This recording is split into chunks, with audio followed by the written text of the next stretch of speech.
In a few days, Indiana voters will elect a man to serve as their United States Senator. Who is elected can make a big difference. This representative group of Hoosiers is discussing the issues of the Senate campaign with Senator Birch Bayh.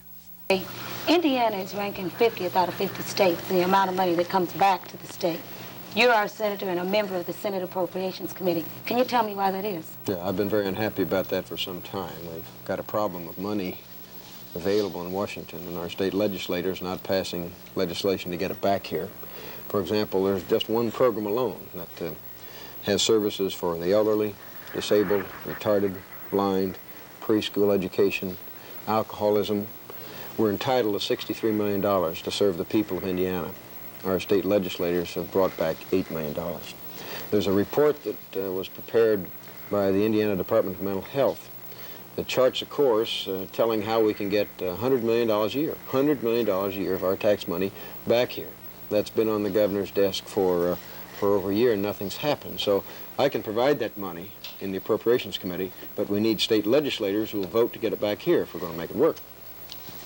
Senator, I operate a service station, and I get complaints all the time about the high price of gas, and I hear all about the oil companies making high-priced profits on their, and we don't seem to be making any profit at all, and I just wonder what can be done about it, or what are you going to do about it to help us service station operators? You know, since you sell gas and antifreeze, you know what's happened to the price of your end of the petroleum industry, but what a lot of people don't understand is that there are 10,000 products made out of petroleum. The number one cause of inflation today, as you know painfully well, is increased petroleum prices. So what I've been saying all along is that we ought to pass, once again, in the Congress, that bill which we passed earlier this year to roll back the price of petroleum products. I'm tired of seeing the oil companies make more money than they've ever made before when all the rest of us have to pay the price in the marketplace. And, of course, in this campaign, my opponent and I differ. I can't understand why he's not only not in favor of rolling back the prices, but he wants to take the controls off of domestic crude, which now exist. And if that happens, your gasoline's going to go up 15 cents a gallon tomorrow. I think we ought to get it down more instead of having it go up. Senator Bayh, I have 7 children. My husband and I are both working to try to make ends meet. This is becoming more and more difficult. And now the president comes up with, he thinks we should pay another 5% income tax. And I'd like to know where I'm going to get the money to pay another 5%. Well, I'm hopeful you don't have to. In fact, if my vote counts, I'm going to vote against President Ford's surtax increase. You're a good example. You can say it better than I.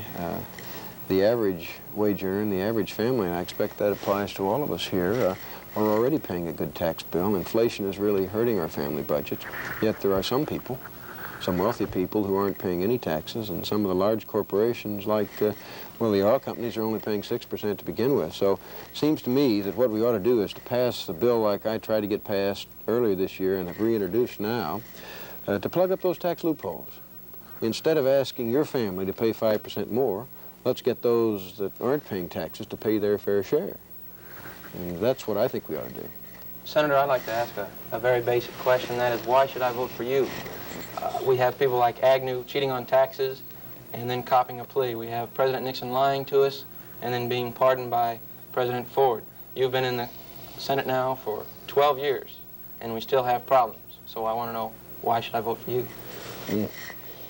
Tough question, but good question. It's a question being asked by a lot of people who wonder if it makes any difference who's elected or makes any difference what they do. I've been frustrated at our inability to solve all these problems, but I've seen us win some battles too. And I'm confident whether it's a few courageous people or 1 or 2 congressmen or senators, if you're willing to stand up, you can win some of the battles.